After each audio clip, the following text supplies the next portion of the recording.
좀 광고 하나 하도록 하겠습니다. 지금 주차장에 빨간색 포커스 차량이 불이 켜져 있다고 하네요. 혹시 주인이신 분 계신가요? 빨간색 포커스 차량 주인이신 분이 아무도 안 계시나요? 네, 그러면은 우리 하나님 말씀을 같이 읽도록 하겠습니다. 우리 느헤미야 3장 1절부터 5절까지 말씀 같이 읽도록 하겠습니다. 느헤미야 3장 1절부터 5절까지 말씀입니다. 성경을 다 찾으셨으면 좋겠어요. 앞에 스크린이 나오지만 우리 핸드폰이나 종이로 된 성경책을 펴셔서 함께 읽도록 하겠습니다. 느헤미야 3장 1절부터 5절까지 말씀입니다.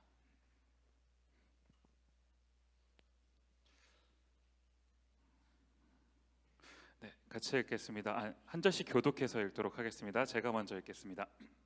그때 대제사장 엘리야십이 그의 형제 제사장들과 함께 일어나 양문을 건축하여 성별하고 문짝을 달고 또 성벽을 건축하여 한메아 망대에서부터 하나넬 망대까지 성별하였고 그 다음은 여리고 사람들이 건축하였고 그 다음은 이므리 아들 삭굴이 건축하였으며 어무는 하스나의 자손들이 건축하여 그 들보를 얹고 문짝을 달고 자물쇠와 빗장을 갖추었고 그 다음은 하코스의 손자 우리아의 아들 무레못이 중수하였고 그 다음은 무세사벨의 손자 베레기아의 아들 무술람이 중수하였고 그 다음은 바하나 사독이 같이 읽겠습니다. 그 다음은 드고와 사람들이 중수하였으나 그 귀족들은 그들의 주인들의 공사를 분담하지 아니하였으며. 아멘. 디모데 예배 오신 모든 분들을 환영하고 또 축복합니다. 우리 앞뒤 좌우에 계신 분들하고 이렇게 한번 인사했으면 좋겠습니다. 실천하는 크리스찬이 됩시다.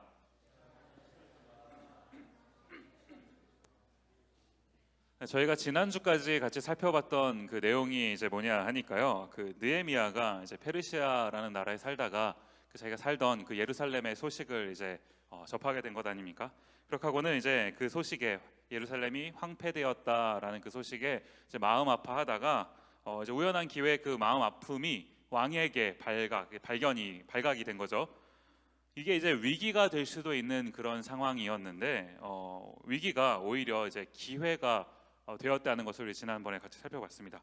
이제 예상치 못했던 그 왕의 이제 호의를 입게 되고 바라던 그 고향 땅으로 가게 된 겁니다. 뭐하러 갔습니까? 황폐해진, 무너진 그 예루살렘의 성벽을 중수. 성경에 이제 중수 이런 표현이 등장을 하는데 우리 이런 말 안 쓰잖아요. 중수. 이게 보수한다라는 말입니다. 보수한다. 영어로는 네, 있어요. 중수한다, 보수한다. 성벽을 보수하러 갔다라는 겁니다. 성벽을 보수하러요. 그리고 이제 오늘 우리가 함께 살펴볼 이 3장에서 이제 실제로 이 성벽을 보수하는 그 일이 이제 시작이 되는 그런 장면을 우리가 함께 이제 살펴보게 되는 겁니다. 제가 오늘 이제 그 본문을 읽으면서 3장 1절부터 5절까지 말씀을 이제 제가 본문으로 선택을 해서 읽었습니다. 제가 보통 이제 설교를 할 때 뭐 대충 이제 예상을 하시겠지만 그 뭐죠? 적절하게 그래도 이렇게 스토리가 이어지는 그런 한 문단을 기준으로 이제 본문을 정해요. 그래서 그렇게 읽는데 오늘 3장은 제가 쭉 읽는데 도대체 이게 어디서부터 어디까지를 끊어야 될지를 모르겠는 그런 수준인 겁니다. 그래가지고 그렇게 될 바에는 그냥 3장을 다 읽을까 하다가 3장이 32절까지 있거든요. 이거 읽다가 설교가 끝나겠다 싶어가지고 5절까지만 안 되겠다 싶어서 5절까지만 하고 이제 끄는 겁니다. 가끔 우리가 성경을 읽다가 보면요, 뭔가 이렇게 비슷한 내용이 계속 반복되는 그런 그 성경의 그런 그 내용들이 있어요. 뭐 예를 들면 그 창세기나 이런 데 나오는 그 족보, 마태복음에도 뭐 나오죠. 족보 있잖아요. 누가 누구를 낳았고 이런 거 이제 읽으면 읽기가 굉장히 힘든 것 아닙니까?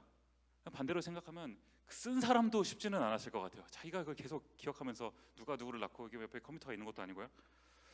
오늘 본문도 사실 그런 비슷한 구조입니다. 3장을 여러분이 한번 눈을 쭉 읽어보시면요, 대강 이제 보이시겠지만 그 구조가 뭐냐 하면 이제 누가 어디를 중수하였고 그 다음은 누가 어디를 중수하였고 그 다음은 누가 어디를 중수하였고 전체 내용이 다 이거예요.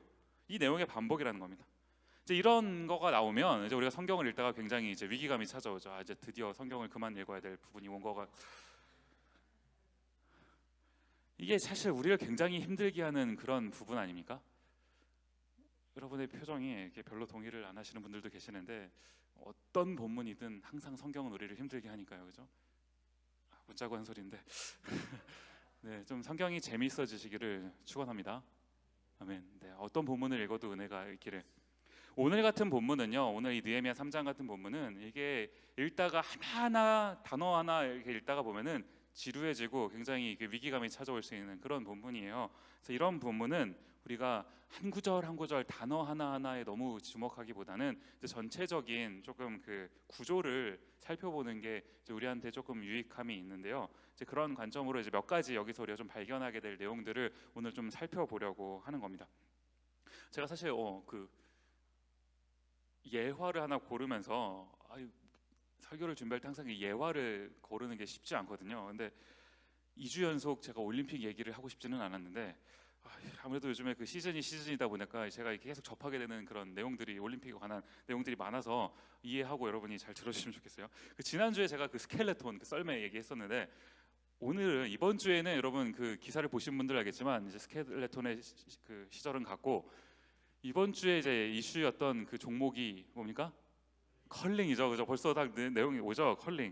컬링이 여러분 뭔지 아시죠? 컬링 이따만한 그 돌덩이를 이렇게 딱 잡고 이제 달려와서 이렇게 싹 놓으면 거기 커먼스 호텔 가면 컬링 비슷한 거 해놨던데 그 화장실 입구에 있어요. 아직 그 컬링의 그 좀 이렇게 미니어처 같은 거 이게 딱 놓으면은 저희 가서 거기에 이렇게 동그란 데다가 이렇게 딱 놓는 그런 이제 게임이 컬링 아닙니까? 그러면 한 사람이 딱 놓으면 옆에 있는 사람이 그 마대자루 같은 거 갖고 가고 막 이러면서 닦는 이제 이런 그런 게임인데 사실 저도 이제 룰을 잘 몰라요. 대충 뭐 가운데쯤에 놓으면 유리한 거구나 이 정도는 알겠는데 이제 룰은 잘 모르고 그냥 이런 종목이 있다 정도만 알고 있었습니다. 그런데 이제 이번에 올림픽에서 이 컬링이 왜 이슈가 됐냐 하니까요. 이제 우리나라 그 여자 선수들이죠. 그 결승전에 진출했습니다.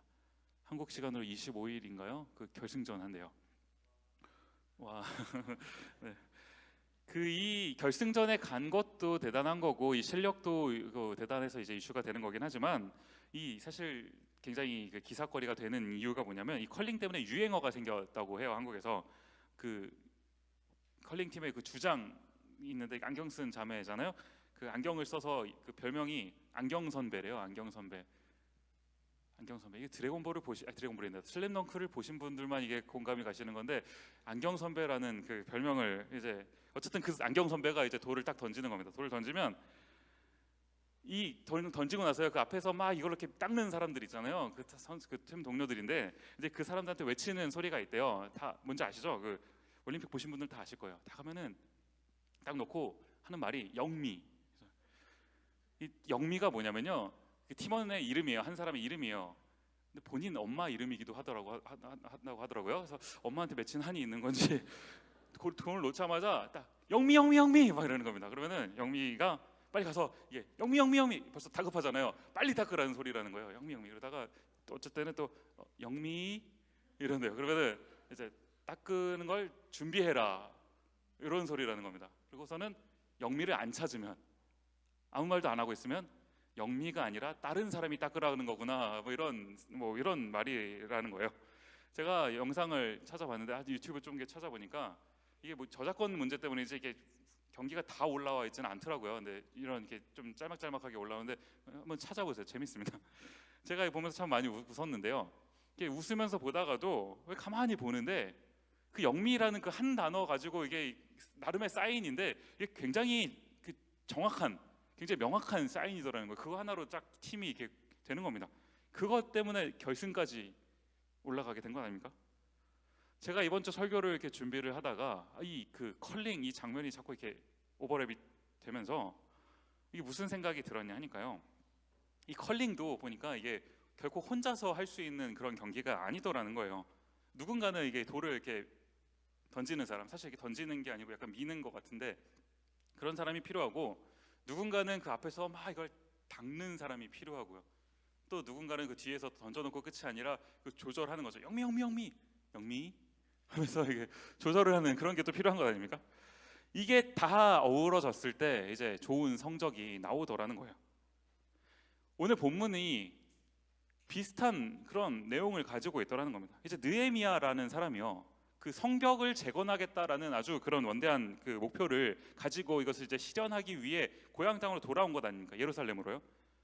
그런데 그 이제 이 돌아와서 이 성벽 재건을 실현하는 그 장면이 이제 3장 내용인데요.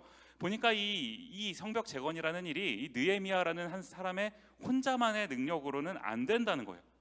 당연한 말 아닙니까? 혼자서 어떻게 성벽을 세우게 됩니까? 그래서 이제 제가 이 내용을 좀 성경이 어떻게 좀 바라보고 있는지 몇 가지 좀 이렇게 가지로 해가지고 좀 살펴보고자 하는 겁니다. 첫 번째로 이제 이 예루살렘 성벽 공사가 재건이 이제 시작됐을 때 이제 이게 우리가 이 안에서 어떤 의미를 발견할 수 있는가, 첫 번째로 살펴보고 싶은 게 뭐냐 하니까요, 느헤미야 3장 1절 말씀입니다. 그때 대제사장 엘리야십이 그의 형제 제사장들과 함께 일어나 양문을 건축하여 성별하고 문짝을 달고 또 성벽을 건축하여 한메아 망대에서부터 하나넬 망대까지 성별하였고. 자, 1절입니다. 여러분, 우리 같이 읽은 게 지금 1절 말씀입니다. 자, 가장 먼저 언급된 사람들이라는 얘기 아닙니까? 1절부터 32절까지 중에서요. 자, 가장 먼저 언급된 사람 누굽니까? 대제사장과 제사장, 다른 제사장들이요. 잘 아시겠지만 이스라엘은 신앙 공동체입니다. 시작부터가 신앙 공동체였어요. 그러니까 그 신앙 공동체 안에서 뭐 제사장, 뭐 대제사장 이런 사람들은 뭐 지금으로 치면 저 같은 이제 목사 뭐 이런 겁니다. 담임 목사, 부목사 뭐 약간 이런 느낌인 겁니다. 어쨌든 이런 이제 제사장, 영적 지도자들이 이제 그 이스라엘이라는 사회의 리더십을 이제 대신했었다라는 거예요. 그러니까 이제 우리가 이거 1절 말씀을 보면서 영적 지도자들이 역시 좀 모범을 보여야 되는 것 아닌가, 뭐 이렇게 적용을 해도 참 좋은 적용입니다. 저 같은 목사만 찔릴 뿐이죠. 참 좋은 적용은 맞아요. 네. 그런데 우리가 이걸 또 다르게 우리 모두에게 어떻게 적용해 볼 수 있는가 하면요, 어떤 일에든 그 일을 시작하는 사람이 필요한 것 아닙니까? 그것을 다른 말로 하면 리더라고 할 수 있는데요, 지금 이 이스라엘 백성들 모두가요, 자기가 살고 있는 동네에 성벽이 무너져 있다는 사실을 모두가 알고 있었습니다. 성벽이 무너져 있고 지금 이것에 대한 공사가 필요하다는 것 모두가 알고 있었더라는 거예요. 그러나 그동안은 아무도 나서지 않은 겁니다. 물론 뭐 여러 가지 상황이 있었겠죠. 여러 가지 이유가 있었고 핑계가 있었겠죠. 뭐 제가 그것을 모르는 바는 아닙니다. 그러나 결국에는 이 성벽 재건이라는 이 원대한 일은요, 누군가 그 처음을 시작해야지만 일이 그 다음에 진행이 되는 것 아닌가요? 그 일을 시작하는 사람이 필요하다는 겁니다. 여러분의 눈에요, 우리가 살다가 보면은 우리 눈에 좀 이렇게 뭔가 그 눈에 밟히는, 눈에 자꾸 거슬리는 뭔가가 보일 때가 있어요. 여러분 혹시 그런 게 보이시면 이를테면 이런 겁니다. 뭐 우리 교회에, 이 미네소타 장로교회는 내가 옛날에 다니던 교회에 비해서 이런 게 참 좀 부족한 것 같다, 이런 건 좀 아닌 것 같다. 우리 디모데는 참 뭐 이것저것 참 좋은 것도 많은데 이건 좀 별로인 것 같아. 이거는 좀 아닌 것 같아. 나랑은 좀 안 맞고 이건 좀 고쳤으면 좋겠다. 이게 별로 마음에 안 들고 저게 별로 마음에 안 들고 이런 게 자꾸 보이는 것 아닙니까? 여러분의 눈에 어떤 그런 게 보이시면 이 뭐라는 거예요? 뭐 하라는 겁니까? 제가 옛날에 신대원 다닐 때요, 저희 신대원 그 대강당에 채플실에 그 그랜드 피아노, 이런 그랜드 피아노가 한 대 있었어요. 맨날 저희는 채플을 드리니까 새벽 예배도 가고 수요 예배도 가고 채플도 맨날 있고 맨날 예배만 드려요. 뭐 그런 학교가 다 있나 싶은데, 네, 그러니까 신학교겠죠. 맨날 예배를 드리러 가면 그 그랜드 피아노에 맨날 그 먼지가 이렇게 소복히 쌓여 있는 거예요. 제가 입학하고 한참을 다니다가 이제 어느 날 그 먼지가 자꾸 제 눈에 들어오는 거예요. 저거 좀 누가 좀 닦지, 저 어떻게 먼지를 한 번도 안 닦나, 그래서 먼지 좀 닦지 이렇게 저도 모르게 내뱉는데 누군가 옆에서 어떤 분이 들은 거예요. 그랬더니 저한테, 거기서는 다 이제 뭐 다 형 동생 하면서 지내니까요, 네 눈에 보이면 네가 딱 그러는 거야. 어떤 전사님이 저한테 딱 그 말씀하시더라고요. 제가 얼마나 뜨끔했는지 모릅니다. 그 수천 명의 사람들이 있는데 제 눈에 보이면 제가 딱 그러는, 여러분의 눈에 뭔가 불만거리가 보이고 불평거리가 보이고 할 어떤 일이 보이시면요, 여러분이 하라는 사인입니다. 하나님이 여러분에게 주신 사인이라는 거예요. 오늘 3장이요 1절부터 32절까지 구성되어 있습니다. 누가 중수하였고 그 다음에는 누가 중수하였고, 이 내용이 32절까지 계속 반복돼요. 누구는요 32절을 감당하는 사람이 있습니다. 그러는가 하면 누구는 1절을 감당하는 사람이 있다는 거예요. 나는 1절은 아니겠지 이렇게 생각하지 마십시오. 우리 우스갯소리로 연말하죠. 1절만 해라. 네. 네.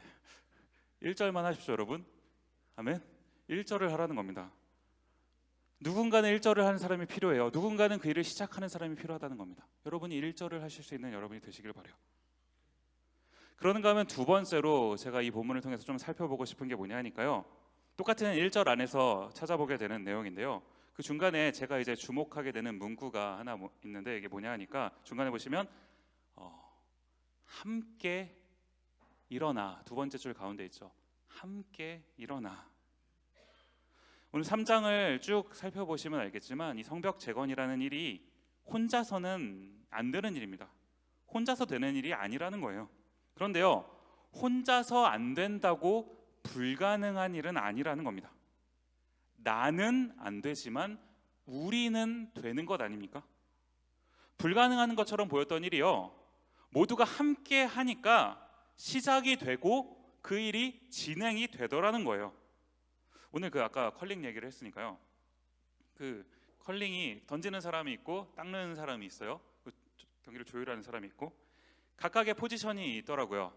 근데 누가 그 질문을 한 겁니다. 그러면 전국에 던지는 걸 제일 잘하는 사람이 있고 닦는 걸 제일 잘하는 사람이 있을 텐데 그 사람들만 각각 추려서 그래서 베스트 팀을 만들면 그게 최고의 팀이 되는 것 아니겠느냐?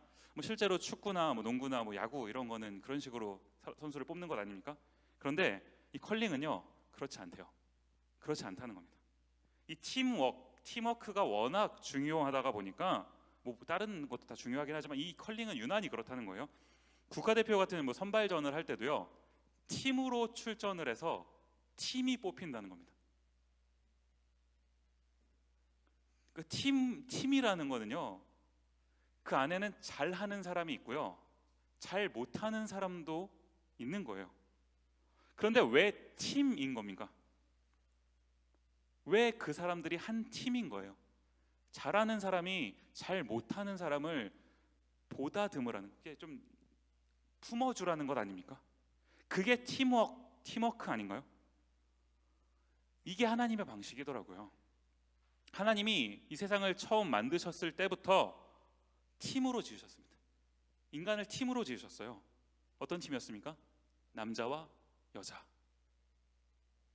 혼성팀이었죠. 아담에게 하와를 이제 만들어서 보여주시면서 하나님 뭐라고 소개하셨습니까? 수터블 헬퍼. 그렇죠? 수터블 헬퍼. 서로가 서로를 도울 때 가장 아름다운 공동체가 된다라는 것 아닌가요?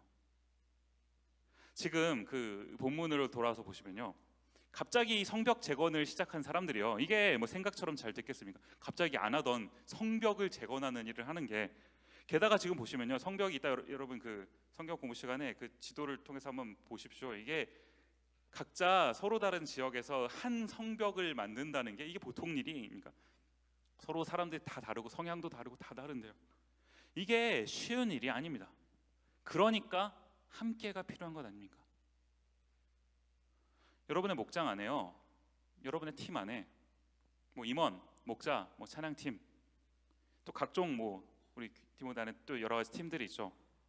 여러분의 학교에서, 여러분의 직장에서, 여러분의 룸메이트, 심지어는 이 자리 가운데 계시는 분들 중에 그 결혼하신 분들, 여러분의 남편과 아내까지도요. 그 팀 안에서 상대방을 보면 부족한 게 보이는 것 아닙니까? 부족한 게 당연하죠. 그 사람한테 부족한 게 보이니까 하나님이 그 부족한 그 사람의 그 부족한 그 부족함을 볼 수 있는 여러분을 붙여주신 것 아닌가요? 왜 그렇습니까? 도와주라고요. 그 배우자로 고민하시는 분들이 많이 계세요. 디모데 안에 갑자기 고개를 바닥 드는 분들도 계시는데, 배우자, 그죠? 중요한 문제입니다. 배우자를 고르실 때요, 어떤 지체가 좀 뭔가 부족해 보이면요, 그 사람이 나의 배우자로 적합한 겁니다. 그 사람의 부족함이 왜 하필 내 눈에 보이겠어요? 그 사람을 도우라고요. 그래서 하나님이 보여주신 겁니다. 그게 보이게끔 해주신 거예요. 여러분, 너무 많이 기도하지 마세요. 너무 많이 기도하지 마십시오.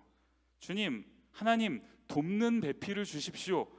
기도하시면요, 하나님이 돕는 배필을 여러분에게 주시겠습니까? 아니면 도울 수 있는 기회를 여러분한테 주시겠습니까?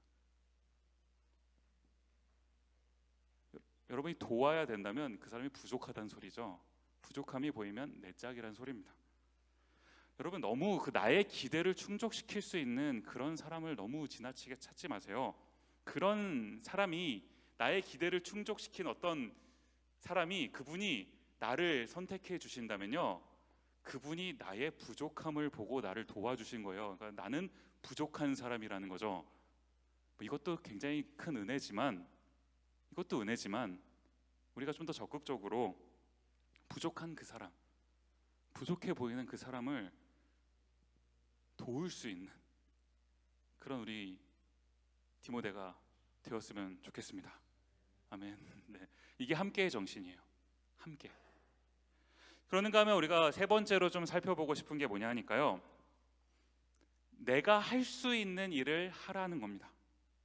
성벽 재건을 하려면요, 많은 일들이 필요했겠죠. 그러는가 하면 또 뭡니까? 그 성벽이라는 게 결코 짧지만은 않았을 거예요. 그래서 나름의 그 한 성의 성벽인데, 이게 뭐 간단히 뭐 10m, 20m 이렇게 있습니까?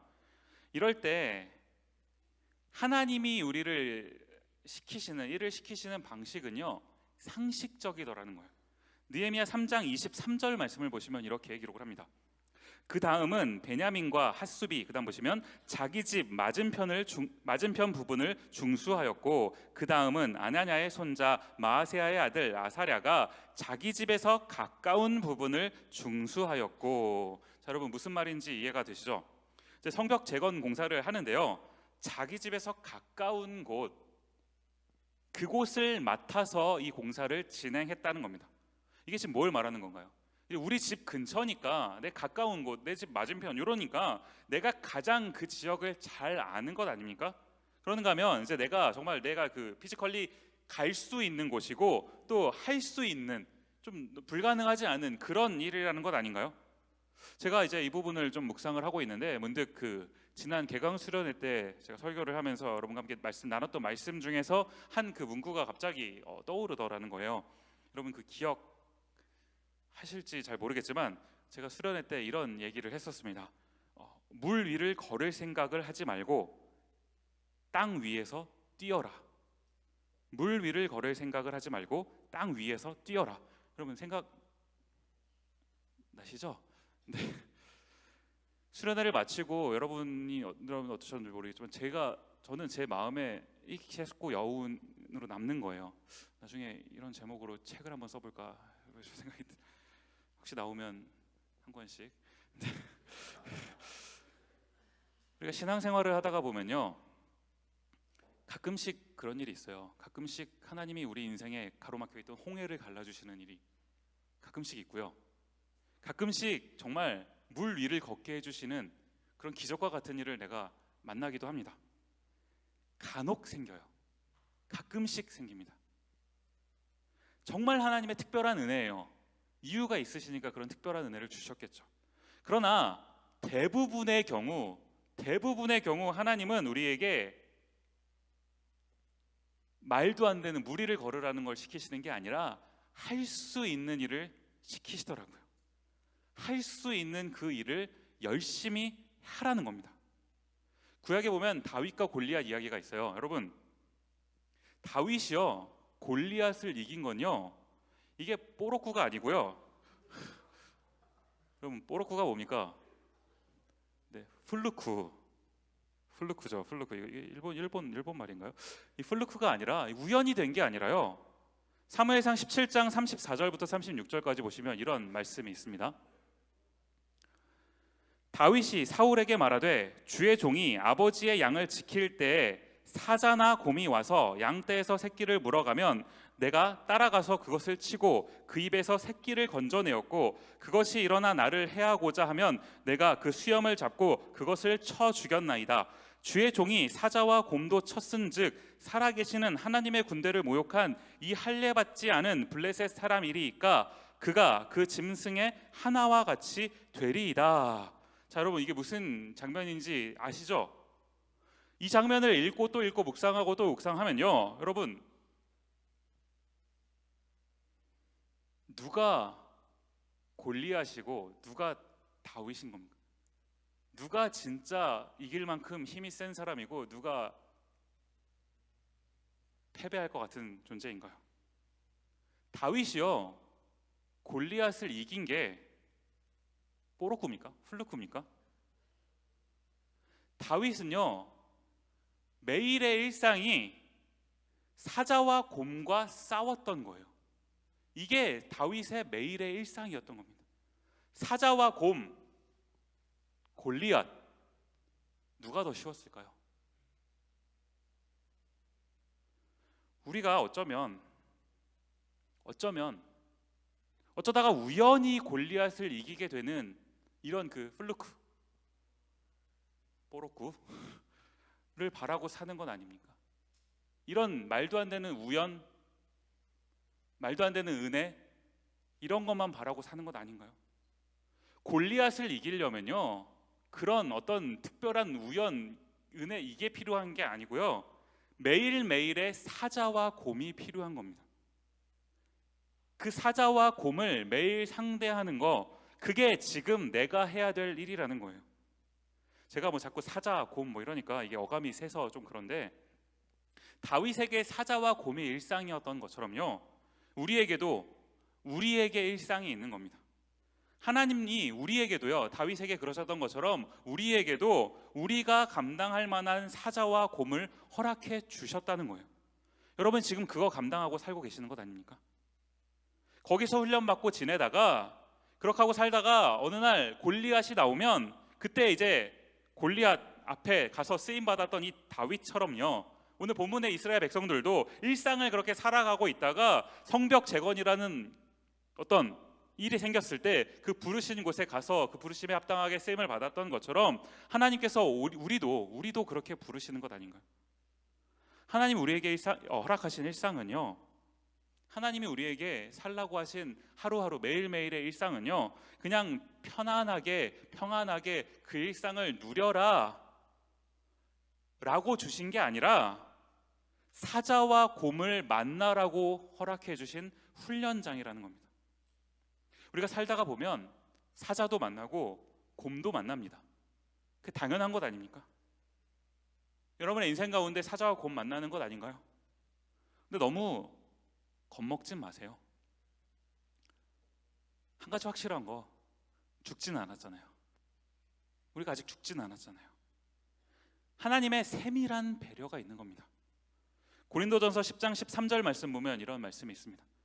사람이 감당할 시험 밖에는 너희가 당한 것이 없나니 오직 하나님은 미쁘사 너희가 감당하지 못할 시험 당함을 허락하지 아니하시고 시험 당할 즈음에 또한 피할 길을 내사 너희로 능히 감당하게 하시느니라. 무슨 말입니까? 우리가 딱 감당할 수 있는 우리에게 알맞은 사자와 곰을 허락해 주신다는 것 아닌가요? 일상에서 우리가 매일매일의 삶 속에서 사자와 곰을 만나서 그 사자와 곰과 싸우고 그렇게 훈련받고 살다가 하나님이 어느 날 우리를 어느 곳으로 부르시면 그 훈련받은 그 일상에 준비된 그 준비로 쓰임받는 겁니다. 그게 우리가 할 일이라는 거예요. 그런가 하면 오늘 이제 마지막으로 함께 살펴보고 싶은 어떤 그 부류가 있는 겁니다. 이제 어떤 사람들이냐 하니까요. 오늘 본문으로 돌아가셔서 느헤미야 3장 9절 말씀을 보시면 이런 말씀이 있습니다. 그 다음은 예루살렘 지방의 절반을 다스리는 후루의 아들 르바야가 중수하였고, 12절 말씀도 보시면 이런 표현이 있습니다. 그 다음은 예루살렘 지방 절반을 다스리는 할로에스의 아들 살룸과 그의 딸들이 중수하였고, 여기 보시면 공통적으로 등장하는 표현이 뭐냐면 예루살렘 지방의 절반을 다스리는 사람들이었다, 이런 표현이 있어요. 딱 봐도 뭔가 그 좀 많이 주어진 사람들이요, 이런 사람들을 말하는 것 아닙니까? 어떤 사람들은 하나님이 나에게 주신 어떤 것, 그것이 뭔지는 모르겠어요. 그러나 하나님이 나에게 주신, 남들보다 조금 더 많이 주신 어떤 그것을 가지고 이렇게 하나님께 쓰임 받는 사람이 있습니다. 그러는가 하면요, 또 어떤 사람은 이런 사람이 있습니다. 느헤미야 3장 5절 말씀이요. 그 다음은 드고아 사람들이 중수하였으나, 그 다음 보시면 그 귀족들은 그들의 주인들의 공사를 분담하지 아니하였으며, 어떤 사람들은 하나님이 나에게 어떤 특별한 것을 허락해 주셨는데, 귀족들이라고 했잖아요. 뭔가 조금 달랐다는 것 아닙니까? 하나님이 뭔가를 더 허락해 주신 사람들이었죠. 그런데 그걸 가지고 하나님을 섬기라는 것, 하나님이 뭔가를 더 주셨다면 그걸 가지고 하나님을 섬겨라 이건데, 그것을 깨닫지 못하고 사는 사람들이 있더라는 거예요. 그럼 이따가 예배 마치면 목장 성경 공부 시간에 이제 살펴보시겠지만, 이번 주에 그 생명의 삶 큐티 본문에도 나왔던 내용이에요. 그 에브라임이라는 이제 사람이 소개가 됩니다. 에브라임, 이따 여러분 살펴보실 거예요. 뭐 쉽게 말하면, 이따가 보시겠지만 제가 쉽게 말하면, 하나님이 특별하게 은혜를 주셨는데 그 받은 은혜만큼 반응하지 못한 사람, 그 지파가 에브라임 지파였습니다. 그 이유가 성경에 뭐라고 기록되어 있냐면요, 시편 78편 11절 말씀이요. 여호와께서 행하신 것과 그들에게 보이신 그의 기이한 일을 잊었도다. 에브라임이 이것을 그렇게 살지 못했던 이유가 뭐라고요? 잊었다고요. 까먹었다고요. 우리의 오늘이요, 2월 23일 미네소타에 살고 있는 우리의 오늘이 어떻게 된 겁니까? 제가 여러 번 말씀드리는 것 아닙니까? 우리가 대단해서 자격이 있어서 이 자리에 있는 것 아니에요. 하나님이 허락해 주셔서, 하나님이 인도해 주셔서, 시마다 때마다 적절한 은혜를 베풀어 주셔서 지금 우리가 오늘 이렇게 살아가고 있는 것 아닌가요? 우리가 이걸 까먹은 것 아닙니까? 물론 다는 아닙니다. 누군가는 오늘도 이것을 기억하고 그 받은 은혜에 감사해서 반응하며 살아가는 사람들이 있어요. 그런가 하면 누군가는 주신 은혜를 까먹고 싹 다 잊어버리고 그냥 살아가는 사람이 있는 겁니다. 우리가 스스로 한번 질문을 해봤으면 좋겠어요. 나는 어떤 부류의 사람인가? 오늘 우리는요, 각자의 자리에서 살고 있습니다.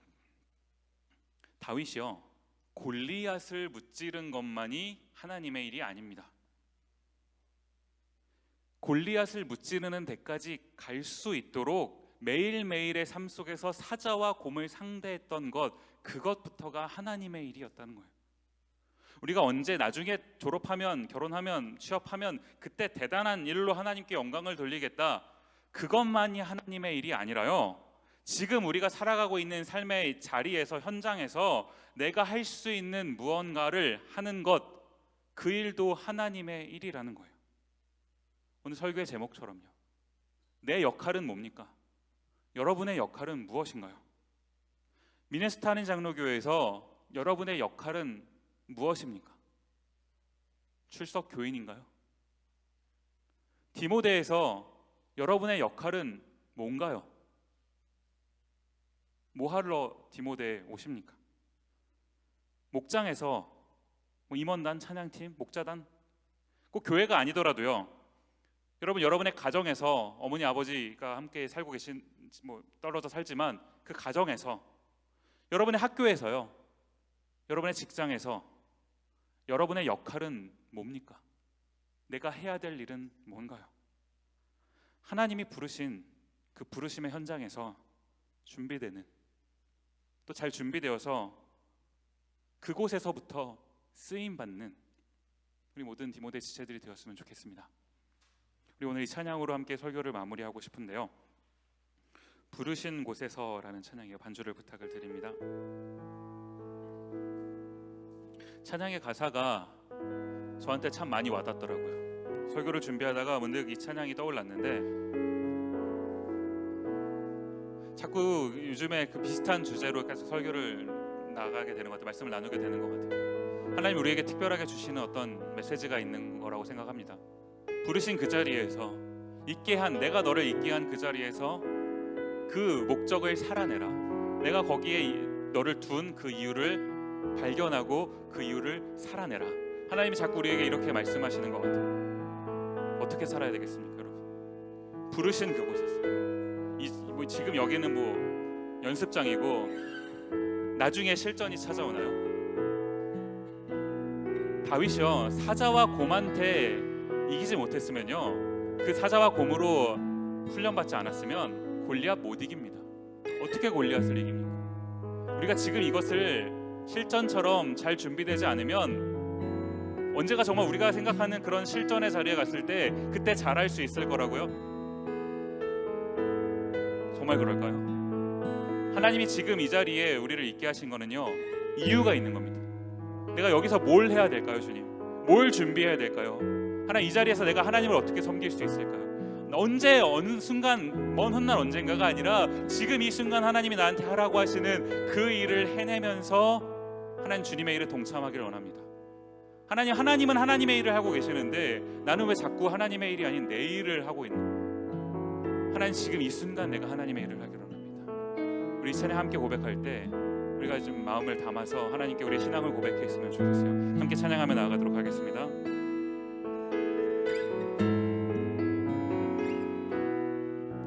함께 찬양합니다. 따스한 성령님,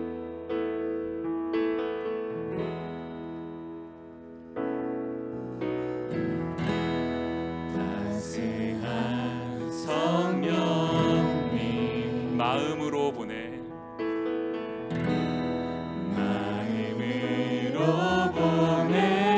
내 몸을 감싸며 주어지는 평안함, 만족함을 느끼네. 부르신 곳에서 나는 예배하네. 어떤 상황에도 나는 예배하네. 부르신 곳에서 나는 예배하네. 어떤 상황에도 나는 예배하네. 우리 처음부터 한 번 더 찬양할까요? 따스한 성령님, 마음으로 보내.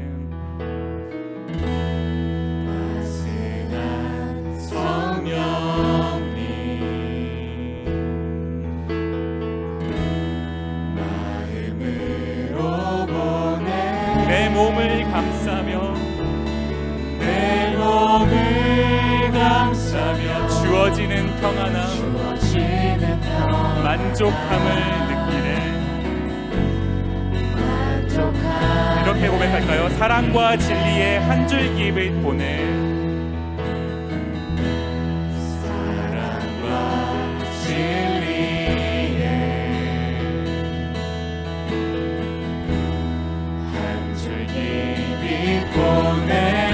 내 몸을 감싸며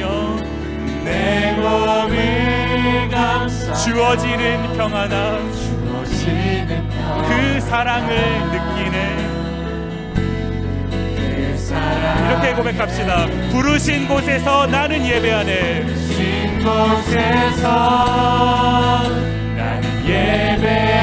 어떤 상황에도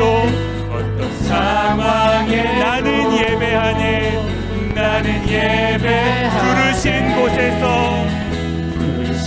곳에서 나는 예배하네. 어떤 상황에도 나는, 우리 한 번 더 고백합시다. 부르신 곳에서 나는 예배하네. 부르신 곳에서 나는 예배하네. 어떤 상황에도 나는 예배하네. 부르신 곳에서 나는 예배하네. 나는 어떤 상황에도 나는 예배하네. 이 반주를 들으시면서 잠시 눈을 감고 하나님께 기도하는 시간을 갖겠습니다.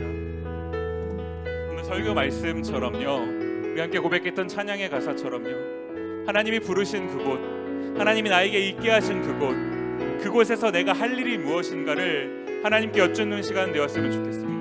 하나님, 내가 이 상황에서 무엇을 해야 합니까? 하나님, 무엇을 준비해야 됩니까?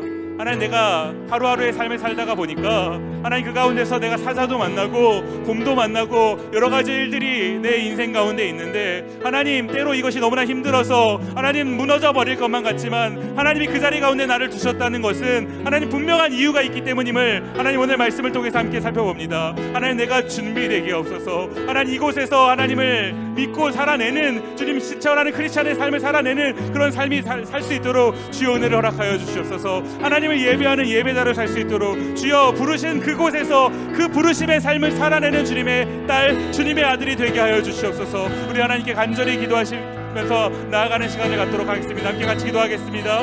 아버지 하나님, 하나님 부르신 그 부르심의 현장 가운데서 아버지 하나님 그 부르심을 살아내는 우리 모두가 되게 하여 주시옵소서.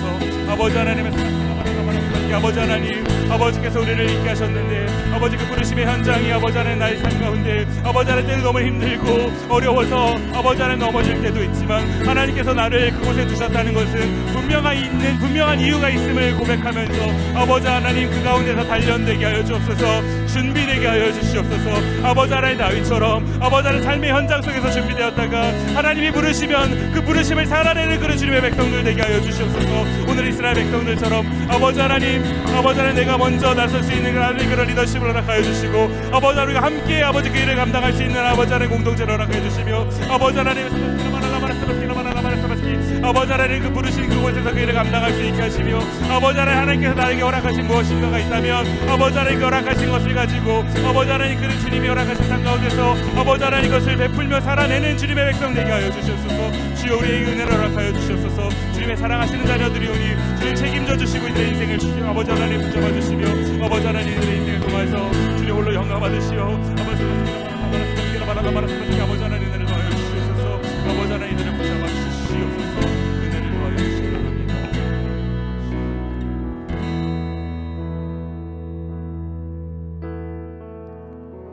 고마우신 아버지 하나님 감사합니다. 함께 모여 하나님을 예배할 수 있는 또 한 번의 기회를 우리에게 허락해 주심에 감사합니다. 하나님께서 허락해 주신 삶입니다. 하루하루를 살아가는 것이 모두가 다 분명한 이유가 있음을 기억하면서 하나님이 그 삶을 살아가게 하신 이유가 무엇인가를 묵상하고 그 삶을 살아낼 수 있는 우리 모두가 되게 없어서 매일의 일상에서 하나님을 예배하게 하시고 부르신 그곳에서 준비되어서 하나님께 쓰임받는, 하나님 언젠가 먼 날 언젠가 쓰임받는 것만이 하나님의 일이 아니라 지금의 삶의 현장이 하나님의 이름을 고백하면서 그 일을 감당할 수 있는 우리 모두 되게 없어서 하나님 혼자가 아니라 우리가 함께 하기 때문에 일이 더 가능한 줄 믿습니다. 함께 허락하신 공동체 가운데서 그 삶을 살아낼 수 있는 우리 모든 디모데 지체들 되게 하여 주옵소서. 하나님, 주께서 나에게 무언가 보게 하셨다면 그것을 나의 사명으로 알고 그 삶을 살아내는 우리 모두 되게 하여 주옵소서. 주신 것을 가지고 베풀며 하나님께 드리며 쓰임받는 우리 모두 되게 하여 주옵소서. 은혜를 허락해 주시길 원합니다. 감사드리옵고 예수님 이름으로 기도드립니다.